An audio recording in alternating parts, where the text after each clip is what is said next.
انسان جو اپنے بیٹے کو وصیت کرتا ہے وہ اس کے تجربات کا نچوڑ ہوتی ہے اور کمال محبت کے ساتھ اس کی سراسر بھلائی مقصود ہوتی ہے، اور باپ وہ وصیت اپنے بیٹے کو کرتا ہے۔ اور یہاں وصیت کرنے سے قبل کتنے پیار بھرے انداز میں، یا بنیا، اے میرے پیارے بیٹے، احفظ انی اربعن و اربعن، میں تمہیں 4 چیزیں بیان کرتا ہوں اور 4 چیزیں اس کے ساتھ جڑی ہوئی ہیں، تو یہ 8 چیزیں تم یاد کر لو۔ لا یضرک ما عملت معہن، اگر یہ تیرے عمل کا حصہ بن جائیں تمہیں زندگی میں کبھی نقصان نہیں ہوگا، زندگی میں تم شر سے بچے رہو گے، برائی سے بچے رہو گے، نقصان سے بچے رہو گے، تمہارا باطن تمہارا ظاہر اچھا رہے گا اگر ان 4 چیزوں کو 4 چیزوں کے ساتھ جوڑ کر کے اپنے عمل کا حصہ بنا لو۔ فرمایا ان اغنى الغنى العقل، سب سے بڑا غنا، سب سے بڑی دولت مندی، سب سے بڑی ثروت عقل ہے۔ اگر کسی کو عقل کا رزق دیا گیا ہے تو وہ سب سے بڑا دولت مند ہے۔ اگر اس کے پاس مال و متاع بہت سارے ہیں لیکن بے وقوف ہے تو وہ دولت مندی نہیں ہے۔ وَأَكْبَرُ الْفَقْرِ الْحُمْقُ، اور سب سے بڑا فقر اور سب سے بڑی محتاجی جہالت ہے۔ سب سے بڑی دولت مندی عقل ہے، اور سب سے بڑی غربت، سب سے بڑی غریبی اور سب سے بڑا فقر اور محتاجی بے وقوفی ہے۔ وَأَوْحَشَ الْوَحْشَةُ الْعُجْبُ، اور سب سے بڑی وحشت تنہائی عجب ہے، خود پسندی ہے، اپنے آپ کو دیکھنا کہ میں بہت کچھ ہوں۔ جو شخص اپنے آپ کو دیکھتا رہتا ہے اور وقت اپنے آپ کو ہی لوگوں کے سامنے پیش کرتا رہتا ہے بنا سنوار کے، وہ تنہا ہو جاتا ہے۔ لوگ اس کی ان خوبیوں کا بھی انکار کر دیتے ہیں جو خوبیاں واقعتاً اس کے اندر موجود ہوتی ہیں۔ اگر پاؤ ہے تو اپنے آپ کو سیر نہ بتاؤ، لوگ پاؤ کا بھی انکار کر دیں گے۔ تو جو جس حالت میں ہو وہی حالت لوگوں کے سامنے ہونی چاہیے، بلکہ اس سے اگر کم ہو۔ شیخ سعدی نے ایک بڑی خوبصورت بات لکھی کہ تم برے ہو لوگ تجھے نیک سمجھیں یہ بری بات ہے، لیکن تم نیک ہو اور لوگ تجھے برا سمجھیں تو کوئی فرق نہیں پڑتا، تم اللہ کی نظر میں نیک ہو۔ اس لیے تم اگر سیر ہو اور لوگ تمہیں پاؤ سمجھے تو کوئی فرق نہیں پڑتا، لیکن اگر تم اپنے آپ کو پیش کر رہے ہو تو لوگ تمہاری اس حیثیت کا بھی انکار کر دیں گے جو تمہیں حاصل ہے۔ وَأَكْرَمُ الْحَسَبِ حُسْنُ الْخُلُقِ، سب سے اچھا جو حسب و نسب ہے وہ کیا ہے؟ میں فلاں ہوتا ہوں، میں فلاں ہوتا ہوں، میں فلاں کا بیٹا ہوں، فلاں قبیلے سے میرا تعلق ہے، میرا باپ بڑا امیر کبیر تھا۔ اپنا حسب نامہ اس طرح لوگ پیش کرتے ہیں، مجھے جانتے ہو کہ میں فلاں ابن فلاں ہوں۔ سیدنا علی المرتضیٰ فرماتے ہیں بہترین جو حسب ہے جو آپ پیش کرتے ہیں وہ کیا ہے؟ حسن الخلق، تمہارے اخلاق کیسے ہیں، تمہارا خلق گواہی دے گا کہ تم اچھے خاندان کے چشم و چراغ۔ مشکانست کے خود ببوئت نہ کہ عطار بگوئت۔ فارسی کا ایک مقولہ ہے کہ خوشبو وہ ہوتی ہے جو خود بتائے کہ میں خوشبو ہوں۔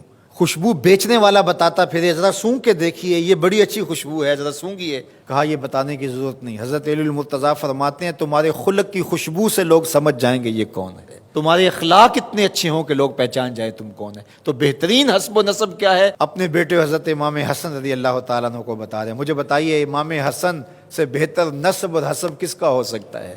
رسول اللہ کی بیٹی کے بیٹے، امام الاولیاء کے فرزند ہیں، رسول اللہ کے نواسے ہیں، بنو ہاشم کے چشم و چراغ ہیں۔ تو انہیں یہ نہیں کہا کہ تم یہ بتاتے پھرنا، بلکہ کہا کہ تمہارا خلق گواہی دے کہ میں محمد کا نواسا ہوں، تمہارے اخلاق گواہی دے کہ میں نے فاطمہ کا دودھ پیا ہے، تمہارا کردار گواہی دے، تمہاری شجاعت گواہی دے کہ تم علی کے فرزند ارجمند ہو۔ اللہ اکبر۔ پھر حضرت علی المرتضیٰ رضی اللہ تعالیٰ عنہ ان چیزوں کو بیان کرنے کے بعد فرماتے ہیں یا بنیا، اے میرے بیٹے، ایاک والمصادقہ الاحمق، بے وقوف شخص کی دوستی سے ہمیشہ بچنا۔ فإنہ یرید ان ینفعک فیضرک، وہ دل سے چاہے کہ تمہیں نفع پہنچائے لیکن اپنی جہالت کی وجہ سے، اپنی بے وقوفی کی وجہ سے تمہیں نفع نہیں پہنچا سکے گا، تمہیں نقصان پہنچا دے گا۔ کہا جاتا ہے کہ بے وقوف دوست سے دانا دشمن اچھا ہے، تو وہ اسی قول کا مفہوم ہے۔ آپ نے اپنے بیٹے حسن کو یہ نصیحت کی، یہ نصیحت پلے باندھنے، اور کبھی بھی جاہل اور بے وقوف سے دوستی نہ رکھیں، اس سے رویہ اچھا رکھیں، سلوک اچھا کریں، اس کے لیے خیر کا ذریعہ بنیں۔ آپ یہ مطلب نہیں کہ بے وقوف کو آپ سلام بھی نہ کریں، لیکن دوستی اعتماد آپ اس پہ نہیں کر سکتے۔ وَإِيَّاكَ وَمُصَادِقَةَ الْبَخِيلِ، اور بخیل سے کبھی بھی دوستی نہ لگانا۔ فَإِنَّهُ يَبْعُدُ عَنْكَ أَحْوَجَ مَا تَكُونُ إِلَيْهِ، اس لیے کہ جب تجھے انتہائی ضرورت کا وقت آئے گا تو وہ تجھ سے دور ہٹ جائے گا، اور تو اس پہ توقع لگائے ہوئے ہوگا کہ میرا دوست ہے اور اوکھے ویلے میرے کام آئے گا، لیکن اوکھے ویلے وہ کام نہیں آئے گا۔ تو بخیل سے دوستی کا رب نہیں رکھنا۔ وَإِيَّاكَ وَمُصَادَقَةَ الْفَاجِرِ، بدکار شخص سے کبھی دوستی نہ رکھ، برے شخص سے کبھی دوستی کا رشتہ نہ جوڑنا۔ فَإِنَّهُ يَبِيعُكَ بِالطَّافَةِ، جو فاسق و فاجر ہے، برا شخص ہے، بدکار ہے، اس سے دوستی نہ رکھنا، اس لیے کہ وہ بہت تھوڑی قیمت میں تجھے بیچ دے گا۔